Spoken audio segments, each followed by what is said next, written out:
Nemesis, the most top character in Tower of Fantasy. She gives people who don't deserve it free wins. She has made many F2PS quit PvP entirely.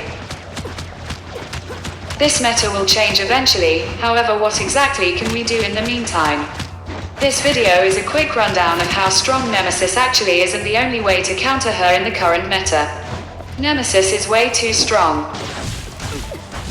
I mean seriously though, what were the devs thinking?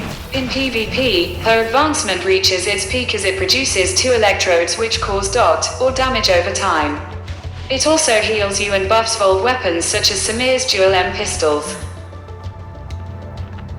Against a Nemesis user who actually knows how to camp and stall you out, it is almost impossible to win if you don't have Nemesis yourself. The only thing that you could possibly do is rush in as fast as you can and deal as much damage as possible early on. This is because later in the round, the battlefield shrinks, making it a lot easier for Nemesis electrodes to hit you as you will almost constantly be in its range. You have to damage her as much as possible before this happens, giving you a chance in the endgame. Nemesis is also very difficult to deal with due to her CC capabilities. Characters like Meryl who have super armor, preventing CC, will have an easier job with approaching Nemesis as they will not be slowed by her orb or stunned by her skills. Relics are also very important in dealing with Nemesis. As a character that likes to play with a hit and run strategy, the best way to prevent her from getting further away is to trap her before she gets too far away. One method to do so is to use the SSR relics like the Space-Time Rift and the Confinement Relic. For a F2P option, you can get close and use the Kuant relic to stun her when she hits you.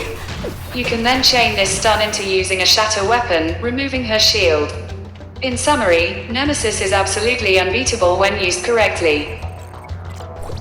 However, if you want to attain a decent rank, these are some tips you can use to beat mediocre Nemesis if you don't have Nemesis yourself.